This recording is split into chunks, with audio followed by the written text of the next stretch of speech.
మన హిందూ పంచాంగం ప్రకారం ప్రతి సంవత్సరం వైశాఖ మాసం శుక్లపక్షం తదియా తిథి నాడు అక్షయ తృతీయ పర్వదినాన్ని జరుపుకుంటాము. అక్షయ అంటే తరగనిది మరియు నశించనిది అని అర్థము.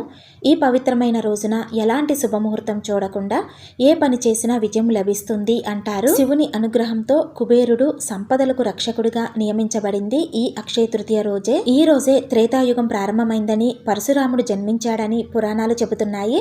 శ్రీ మహాలక్ష్మిని శ్రీహరి వివాహం చేసుకున్నది కూడా ఈ శుభదినం రోజే. అక్షయ తృతీయ నాడు విష్ణువుని, లక్ష్మీదేవిని పూజించటం వలన సకల సంపదలు కలుగుతాయని నమ్ముతారు. ఈ రోజున చేసే యజ్ఞ యాగాది క్రతువులు, జపాలు, పూజలు దివ్యమైన ఫలితాలనిస్తాయని చెబుతారండి. అక్షయ తృతీయ రోజు విలువైన వస్తువులు కొనటమే కాకుండా దాన ధర్మాలు చేయటం వలన దానం చేసిన ఫలితం కూడా అక్షయమవుతుంది. ఈ రోజున బంగారు, వెండి ఆభరణాలు కొనటంతో పాటు కొత్త పనులు అంటే గృహప్రవేశము, వివాహము, కొత్త వ్యాపారాలు ప్రారంభించటం, వాహనాలు కొనటం చాలా శుభప్రదమండి. వీడియో నచ్చితే లైక్ చేసి షేర్ చేయండి. ఇలాంటి మరిన్ని వీడియోస్ కోసం మన ఛానల్ని తప్పకుండా సబ్స్క్రైబ్ చేసుకోండి. శ్రీమాత్రే నమః.